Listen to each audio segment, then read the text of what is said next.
India pulses और grains association के द्वारा द पल्सेस कॉन्क्लेव 2025 का आयोजन दिल्ली के प्रगति मैदान स्थित भारत मंडपम में हुआ। 3 दिवसीय कॉन्क्लेव के दूसरे दिन केंद्र सरकार ने पीली मटर के शुल्क मुक्त आयात को फरवरी से आगे नहीं बढ़ाने का फैसला किया है। इस मामले में गुरुवार को इंडिया पल्सेस और ग्रेन्स एसोसिएशन अध्यक्ष बिमल कोठारी ने प्रेस वार्ता कर जानकारी देते हुए बताया कि केंद्रीय मंत्री अमित शाह की अध्यक्षता में होने वाली मंत्री समूह (GOM) की बैठक में चर्चा की जाएगी। द पल्सेस कॉन्क्लेव 2025 के मौके पर खाद्य एवं उपभोक्ता मामलों के मंत्री प्रहलाद जोशी ने कहा, हम पीली मटर के शुल्क मुक्त आयात को रोक रहे हैं। श्री जोशी ने कहा कि खाद्य मंत्रालय ने अपनी टिप्पणी दे दी है और पीली मटर पर सीमा शुल्क लगाने पर अंतिम निर्णय GOM द्वारा लिया जाएगा। बता दें कि सरकार ने दिसंबर 2023 में पीली मटर के शुल्क मुक्त आयात की अनुमति दी थी और बाद में इसे 28 फरवरी तक 3 बार बढ़ाया था। इस बीच सरकार किसानों के हित में पीली मटर के आयात पर प्रतिबंध लगा सकती है। दालों के सम्मेलन के अवसर पर आयोजित एक संवाददाता सम्मेलन में उन्होंने कहा, हमें उम्मीद है कि यह पीली मटर का शुल्क मुक्त आयात आगे नहीं बढ़ाया जाएगा या आयात पर कुछ प्रतिबंध हो सकते हैं। उन्होंने कहा कि 2024 कैलेंडर वर्ष के दौरान भारत का पीली मटर आयात कुल 67 लाख टन दालों के आयात में से 30 लाख टन रहा। पिछले साल हमारा दाल उत्पादन बुरी तरह प्रभावित हुआ था और कीमतें अधिक थीं, इसलिए हमें आयात करना पड़ा। लेकिन मुझे नहीं लगता कि इस साल हम इतनी ही मात्रा में आयात करने जा रहे हैं, ये बहुत कम होगा। पीली मटर के आयात पर संभावित प्रतिबंधों के साथ कोठारी ने कहा कि अधिक घरेलू उत्पादन के कारण चालू वर्ष में अनुमानित 5.5 मिलियन टन से 2025-26 वित्त वर्ष में देश का कुल दाल आयात घट सकता है। उद्योग को उम्मीद है कि सरकार पीली मटर पर 15-20% आयात शुल्क लगा सकती है। आइए देखते हैं टोटल खबरें के वरिष्ठ संवाददाता राजेश खन्ना की इस रिपोर्ट में इंडिया पल्सेस और ग्रेन्स एसोसिएशन के अध्यक्ष एवं अन्य अतिथियों ने प्रेस वार्ता में क्या कहा। Pulses is very important crop for us, and our requirement at the moment is around 31 million tons, which we expect that the requirement is go up to 40 million tons by 2030. And our production was as high as 27 million tons in 21-22, but for last 2 years it has been on decline by it has come down to 24 million ton last year, and that is mainly because of the weather vagaries. This year we are expecting again to see there should be a rise in the production, and we are going to harvest the Rabi crop. So far the crop looks good, the crop of chana and lentils and smaller crops like yellow peas and urad, and so these crops are going to be harvested now. This is the time to harvest. So we hope that these crops are, so far the crops looks good, promising. So we hope that we have a good production. Prices, you must have seen that last couple of years there were the prices very high. Last year the prices of chana and tur in particular were skyrocketing, but because of the policy steps taken by Government of India, there has been a surge in the import. We have imported large quantity last year, about 67 million tons, 67 lakh tons, which has been a record import of the pulses till now. So to meet the gap between the demand and supply and to arrest the rising prices, this step was taken by the Government of India. But this year we hope that the production will be good and we don't need to import such a large quantity. As you have seen in the budget, Government of India has declared Pulses mission to achieve self-reliance, Atmanirbharta. So our association also, we are working with the government to achieve this goal, that by 2030 we achieve self-reliance, but this is very subjective. The reason we grow pulses in the rain-fed areas, pulses are subject to weather vagaries, climatic conditions, and one bad season, one bad monsoon really hurts the entire production, and that is what just recently we have seen in 2023. And also we need to have, that's why we need to have an balanced policy where we keep importing the pulses whenever we require, whenever there is a gap between the demand and supply, and also we should keep in mind the interest of the farmers so that there is no cheaper imports which will hurt the Indian farmers. In fact, if you remember, in 2018, Government of India restricted number of pulses, including yellow peas. In yellow peas, we have been importing in large quantities since early 90s, and till in the year 2017-18, I remember we imported almost 3.5 million tons. Last year we have imported 3 million tons of yellow peas, just because there was a paucity of chana and tur, because the prices were very high. The government allowed the imported zero duty, but the price of yellow peas has come down quite significantly, and because these are very cheaper pulses, and the price is rolling around 34-35 rupees now, which was as low as 32 rupees. So, but since it is so low, so we at IPGA we apprehend that this may hurt the farmers' interest, because on one hand we have a policy of minimum support price, where we keep rising the price of minimum support price every year, and if you look at our minimum support price of the pulses, it varies from 56 rupees to 85 rupees, whereas the yellow peas is the import is much cheaper. So we have recommended to Government of India that we should have a balanced policy where the prices, the lending cost of the import should not be cheaper than the minimum support price. Otherwise, the policy of minimum support price becomes irrelevant. Further, we are also, in the budget you must have seen, Government of India has recommended that we should have the climate resilient seed, pest resilient seeds. So we are also, we have the very low yield, so which needs to be improved. I was talking to the Agriculture Ministry just last week, and I understand that they are working very hard on the increasing the yields. In fact, of late, some of there has been a good improvement in the yields, but I think we need to do much more on that. So in a nutshell, this is the scenario of pulses. We will require a lot of pulses. Pulses is a very important food for us. We need to do more value addition, you must have heard in the addresses, the speeches by the minister and by our dignitaries. So there is another sector which is protein sector. India has the opportunity to become a global hub for protein sector, for which we are working with the Government of India to boost the policy, so that we can start manufacturing protein from the pulses, because we are the largest producer of pulses in the world. So and this will add great value to our GDP. So this is in nutshell about the pulses scenario in India. Now I will welcome, and also I will like to introduce on dais our Honorable Minister from Maharashtra, Jaikumar Rawal Sahab. He is Minister of Cooperation and Minister of Protocol, Government of Maharashtra. Then Mr. Praveen Dongre is our Chairman Emeritus, IPGA, Founder Chairman, and Madam from Tanzania. So now I think मैं जयकुमार रावल हूँ। हाल ही में जो नई सरकार बनी उसमें महाराष्ट्र का agro marketing मंत्री ये जिम्मेदारी मिली है। जैसा आप सबने देखा कि अभी ये जो इंडियन पल्सेस ग्रोअर्स एसोसिएशन के आज एक अंतर्राष्ट्रीय स्तर का कॉन्क्लेव रहा, और उसमें पूरे देश में, दुनिया में पल्सेस क्षेत्र में क्या हो रहा है ये हमको सब लोगों ने जाना। लेकिन मैं आप सबको बताना चाहूँगा कि भारत दाल जो योजना पिछले अपने माननीय मोदी साहब की गवर्नमेंट आने के बाद, ये जो हम लोग की आम हिंदुस्तानी की प्लेट है, उसमें हम लोग क्या है, दाल रोटी खाएंगे, दाल चावल खाएंगे, तो दाल और ये सब पल्सेस जो है ये हमारे रोज़ के जीवन की चीज़ें, और कई सालों से, कई पीढ़ियों से, कई दशकों से, कई शताब्दियों से हम लोग ये पल्सेस कंज्यूम करते आ रहे हैं। लेकिन जब हमें पिछले 7-8-10 साल पहले ये जानकारी मिली कि बहुत बड़ा गैप है, कि जितनी ज़रूरत हमको है उतना प्रोडक्शन हो नहीं पा रहा है, कभी क्लाइमेटिक चेंज है, कभी कुछ समस्याओं को हमें सामने जाना पड़ रहा है, और इसीलिए भारत सरकार ने काफ़ी योजनाएं बनाई।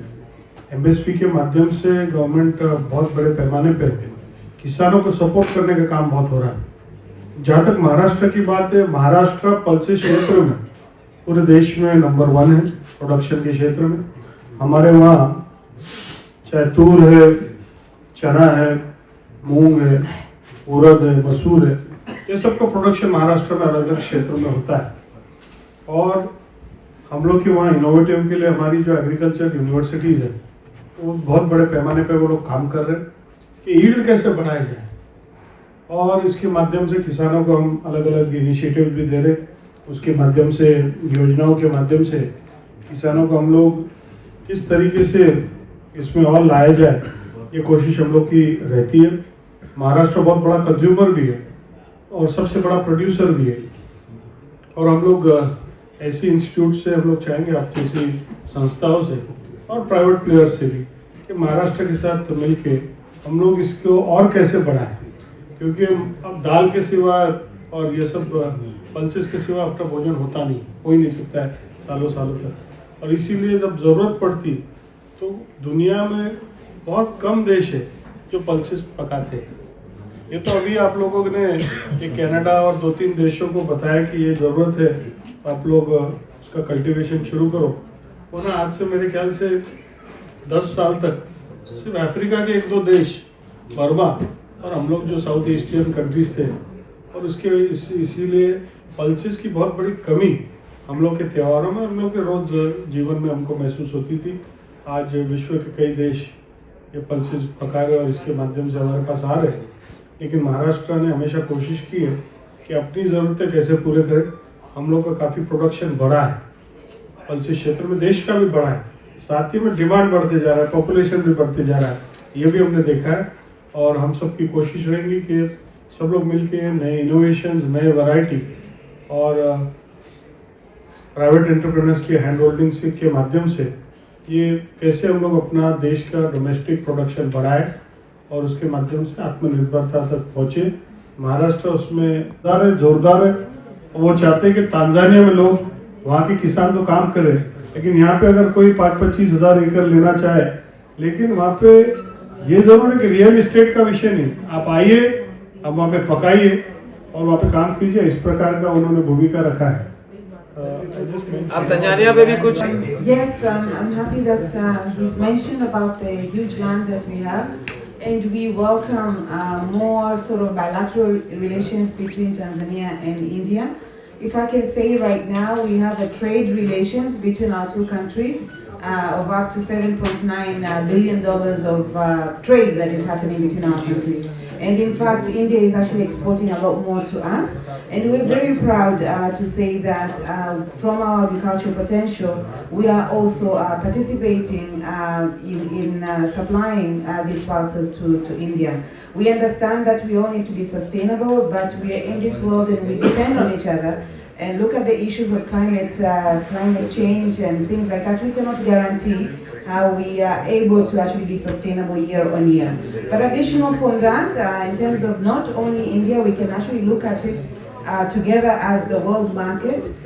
Tanzania is welcoming investment into our country, into the agriculture space. The holistic value chain, you can start from the production, where we have big projects. I've heard you guys talking about the youth. And we are actually encouraging production by the young people, but Indians can actually come and invest in value addition, so that not only do we have the pulses, but we can do value addition for exports not only to India, but also across the world, where we can actually be able to feed all the Indians in the world with these important and nutritious products. So as a country right now, we have seen ourselves, first of all, in terms of the production that we have, close to 1.9 million metric tons of pulses. That is coming from the beans all the way to pigeon peas and tor and everything else.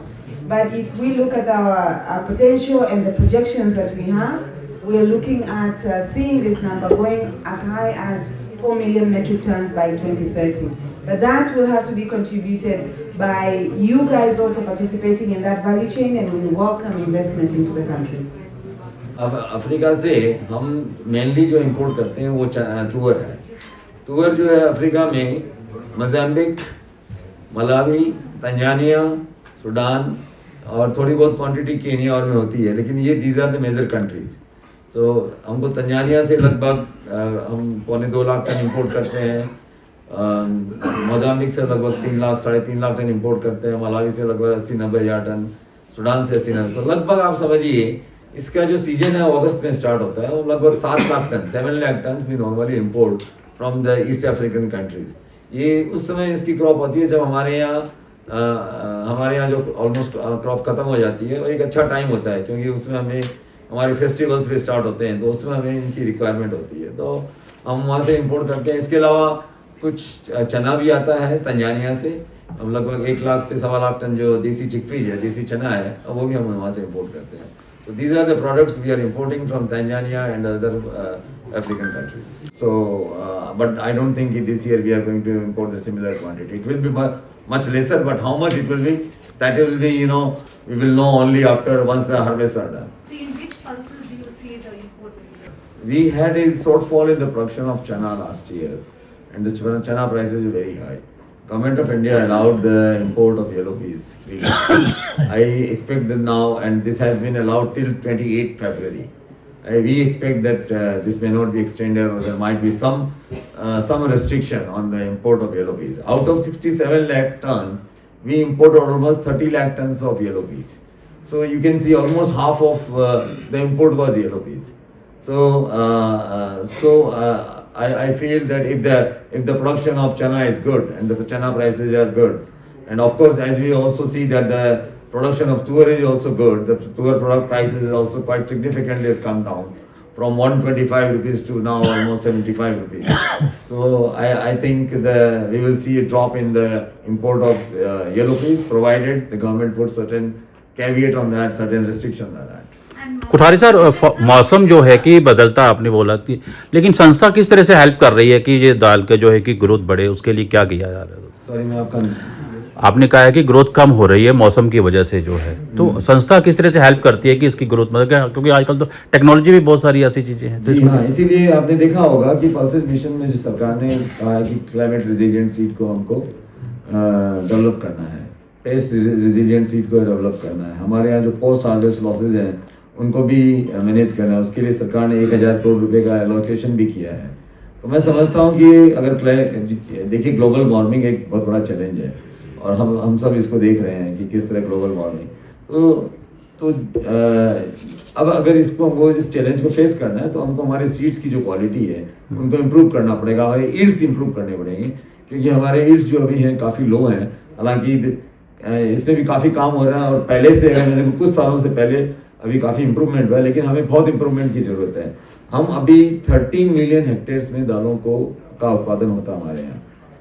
हमारे यहाँ land, आप जानते हैं, हमारी एक बहुत बड़ा population है, लैंड का कांस्टेंट है, तो हम हो सकता है कि बहुत ज़्यादा और इसमें जो लैंड है उसमें नहीं है उत्पादन में डाल सकें, लेकिन हमारे यहाँ बहुत बड़ी अपॉर्चुनिटी है कि हम यील्ड्स को बढ़ा सकें, कि जो दुनिया की एवरेज है अगर हम उसके आसपास पहुँच जाएँ तो मुझे लगता है कि हमें नेट एक्सपोर्टिंग कंट्री बन जाएंगे।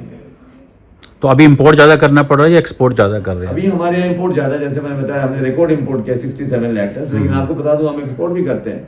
हमारे यहाँ लगभग पिछले साल 5 लाख टन का इंपोर्ट भी हुआ है, सॉरी एक्सपोर्ट भी हुआ है। अच्छा, तो हम एक्सपोर्ट भी करते हैं क्योंकि हमारी जो दालों की डिमांड है, दुनिया में बहुत सारे ऐसे देश हैं जो इनको हमारी दालें की डिमांड है, जो हमारी इंडियन इथनिक पॉपुलेशन है, या जो हमारी दालों का जो क्वालिटी है, जो हाइजीन है, जो टेस्ट है, वो हमारे वहाँ पे काफ़ी एडाप्टेबल है, वो लोगों को बहुत पसंद है, तो वो हम यहाँ से एक्सपोर्ट भी करते हैं, लेकिन हम नेट इम्पोर्टर है। हाँ बताइए। इम्पोर्ट का मेरा कहने का मतलब है, जब आपका मिनिमम सपोर्ट प्राइस है उससे नीचे आपका इम्पोर्ट नहीं होना चाहिए, क्योंकि जब एक तरफ आप से फॉर एग्जाम्पल चने का मिनिमम सपोर्ट है 56 रुपीज़ और दूसरी दाल अगर इम्पोर्ट करके आप 32 रुपीज़ में मंगा रहे हैं, तो जो आपने एमएसपी डिक्लेयर किया उसका रिलेवेंस ही खत्म हो गया।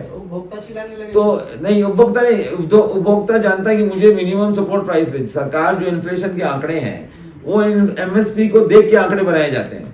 जैसे चने का आंकड़ा है, चने का एमएसपी है 56 रुपया, तुअर का एमएसपी है 75 रुपया, तो 75 रुपये को देख के वो जो इन्फ्लेशन के जो आंकड़े हैं उसे बनाए जाते हैं, उस प्राइस को कंसिडर किया जाता है कि 75 रुपया, उससे कंज्यूमर को उसी भाव में मिलेगी। क्योंकि देखिए अगर हम सोचे आज से 40 साल पहले जो भाव से या 30 साल पहले भाव थे उसमें हमको मिले, वो कैसे हो सकता है? हर चीजों के दाम बढ़ गए हैं। तो किसानों के प्रोत्साहन के लिए हमारा ऐसा मानना है, हमारा इसमें खाली एक चीज नहीं है, काफी चीजें करने के लिए है। हमारा एक मानना है कि चीपर इंपोर्ट नहीं होना चाहिए, जो जिससे किसानों को हर्ट नहीं हो। और ये हमारी सोच नहीं है, गवर्नमेंट ऑफ इंडिया की सोच है। 2018 में जब येलो पीस का इंपोर्ट बंद किया गया था, उस समय हमारा उत्पादन जानते हैं आप कितना था? 2016-17 में हमारा इंपोर्ट उत्पादन था 16-17 मिलियन टन। 5 साल में सरकार की इस पॉलिसी और सरकार में जिसकी सराहना करता हूँ कि सरकार के कदमों से 5 साल में हमारा प्रोडक्शन 16 मिलियन से 27 मिलियन टन पहुंच गया। तो वो जो उन्होंने कदम उठाया उससे पहुंचा। अब हमें सरकार, अब फिर भी इन्होंने एक मिशन डिक्लेयर किया है, तो आई एम श्योर कि इसमें हमें रिजल्ट मिलेगा। हमें निराश होने की जरूरत नहीं है, हमें काम करना होगा, हमें इन चैलेंजेस को फेस करना होगा। और साथ साथ में देखिए, इन चैलेंजेस के साथ में अपॉर्चुनिटीज भी है।